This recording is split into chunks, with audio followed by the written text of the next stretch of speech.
Assalamualaikum warahmatullahi wabarakatuh. Adik-adik sekalian, eh, mari kita belajar tentang manajemen eh, sistem informasi atau manajemen information system. Selain buku yang sudah saya bagi kemarin, saya mencoba untuk untuk mengambil bahan dari sumber yang cukup kredibel. Saya ambil dari buku The McGraw-Hill Company di di Amerika, eh, tentang manajemen sistem informasi. Aslinya berbahasa Inggris, cuma saya coba untuk terjemahkan dalam bahasa Indonesia. Untuk tahap pertama, saya akan bicara tentang fondasi bisnis sistem informasi. Jadi ini dasar-dasar bisnis sistem informasi, eh, yang mana ini merupakan mata kuliah dasar yang cukup perlu. Apa urgensi dari materi ini?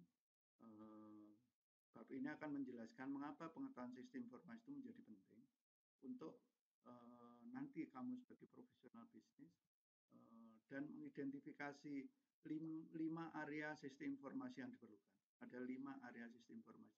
Apa 5 area sistem informasi nanti kita bicarakan. Kemudian menggambarkan bagaimana e-bisnis, perdagangan elektronik, atau kerjasama atau kolaborasi sistem informasi bisa mendukung proses bisnis perusahaan. Jadi perusahaan itu harus dijalankan, namanya proses bisnis. Jadi bagaimana satu usaha dilakukan dengan cara terkomputerisasi atau tersistem informasi. Tujuannya adalah untuk mendukung proses itu dalam rangka pengambilan keputusan manajerial dan untuk meningkatkan strategi mereka dalam berkompetisi dengan lawan-lawan bisnis dia atau kompetitor dia. Kemudian juga menyediakan contoh nyata dan sebagainya, menyediakan beberapa jenis utama sistem informasi dan pengalaman organisasi bisnis. Mungkin saya tidak akan banyak cerita di sini, tapi kalau ada adik menanyakan silahkan akan saya jelaskan berdasarkan pada latar belakang pengalaman yang mungkin bisa saya ceritakan.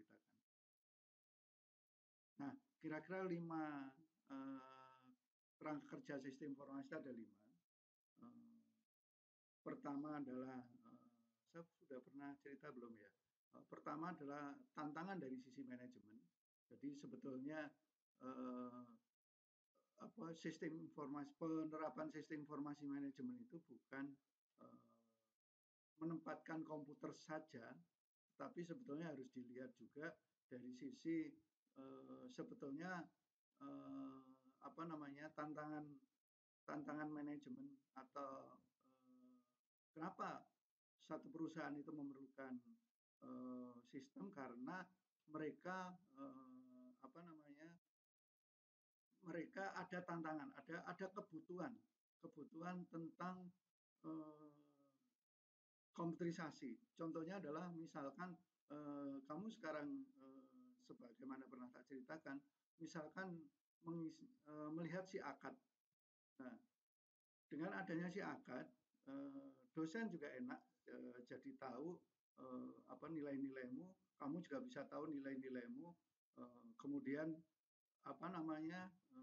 termasuk juga barangkali kehadiran itu juga bisa dimonitor oleh oleh manajemen, mulai dari ketua prodi, sekprodi, kemudian dekan, rektor dan sebagainya. Karena kalau itu dilakukan secara manual, tentu tidak dengan serta-merta atau tidak tidak langsung bisa diketahui sampai rektor. Jadi dengan adanya sistem si akad,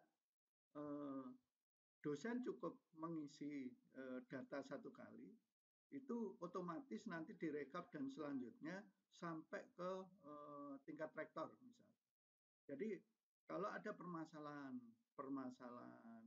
pada mahasiswa itu bisa langsung diketahui oleh pimpinan tertinggi tanpa harus melalui penjenjangan laporan. Jadi nikmatnya kalau sistem itu sudah terintegrasi begitu. Apakah di kampus kita sudah lakukan itu? Barangkali beberapa sudah, tapi barangkali beberapa juga belum. Tapi inti masalahnya adalah bahwa ada kebutuhan, termasuk kebutuhan untuk mengetahui sejauh mana kredit yang sudah Mbok ambil dan kredit mana yang belum, seharusnya ada di sistem informasi manajemen. Saya bicara idealnya ya, bahwa barangkali kenyataannya belum, berarti itu menjadi tantangan tantangan manajemen kampus untuk menerapkan sistem informasi manajemen. Termasuk nanti barangkali satu perusahaan misalkan. Satu perusahaan kan dijalankan untuk mencari keuntungan ya. Nah, pada saat transaksi penjualan misalkan tidak dilakukan secara online, maka pemilik perusahaan itu tidak bisa tahu secara langsung apa yang terjadi di lapangan. Dengan adanya sistem informasi manajemen, laporan ini bisa tembus sampai ke atas dengan waktu yang sesingkat-singkatnya dan bisa sampai ke dan tidak melalui birokrasi yang beragam.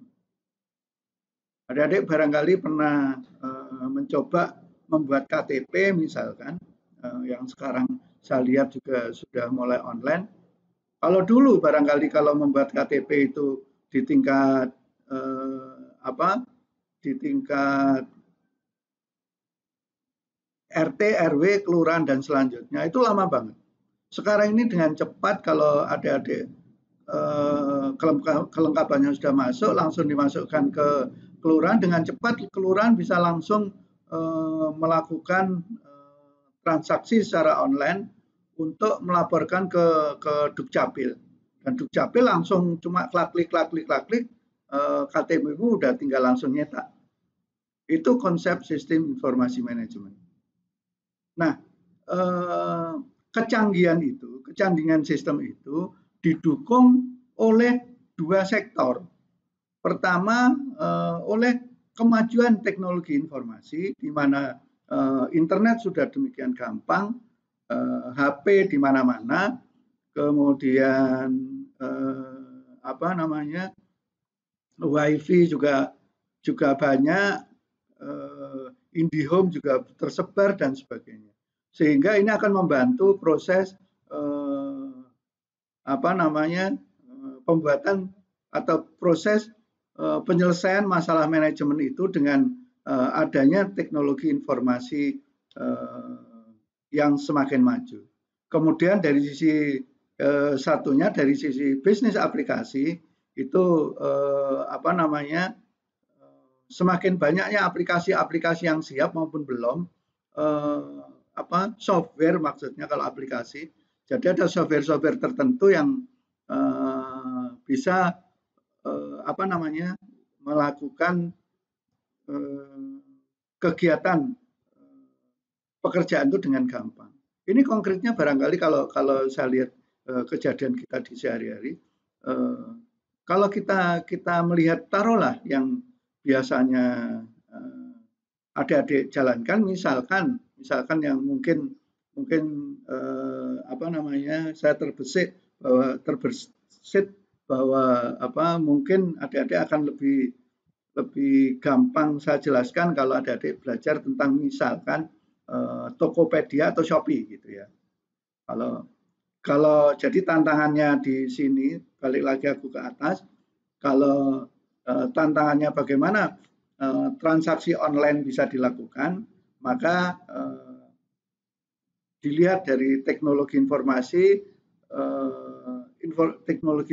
di mana adik-adik sudah punya HP semuanya, dan HP-nya bukan HP